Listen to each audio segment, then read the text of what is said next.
ভোরের সোনালী সূর্যোদয়।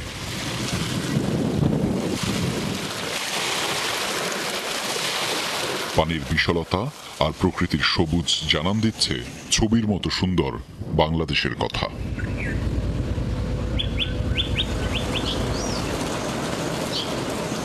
নোয়াখালী থেকে প্রায় 10 কিলোমিটার দূরত্ব। মেঘনার মোহনায় জেগে ওঠা প্রকৃতির এই জীবন্ত ক্যানভাস একসময় পরিচিত ছিল জাহাজ্জার চর নামে, বর্তমানে যা স্বর্ণদ্বীপ। 2013 সালে অঞ্চলটির উন্নয়নে সেনাবাহিনীকে দায়িত্ব দেয় তৎকালীন সরকার। প্রায় 360 বর্গ কিলোমিটার আয়তনের দ্বীপটি একসময় ছিল অপরাধীদের বিচরণ স্থল। অথচ বাংলাদেশ সেনাবাহিনীর ধারাবাহিক নিরাপত্তা কার্যক্রম ও উন্নয়ন উদ্যোগে বদলে গেছে পুরো চিত্র।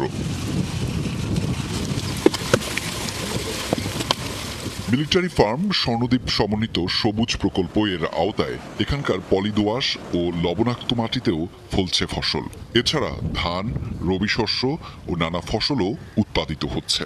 ম্যানগ্রোভ বনাঞ্চল রক্ষার পাশাপাশি প্রায় 300 একর জমিতে বনায়ন প্রকল্প বাস্তবায়ন করছে সেনাবাহিনী।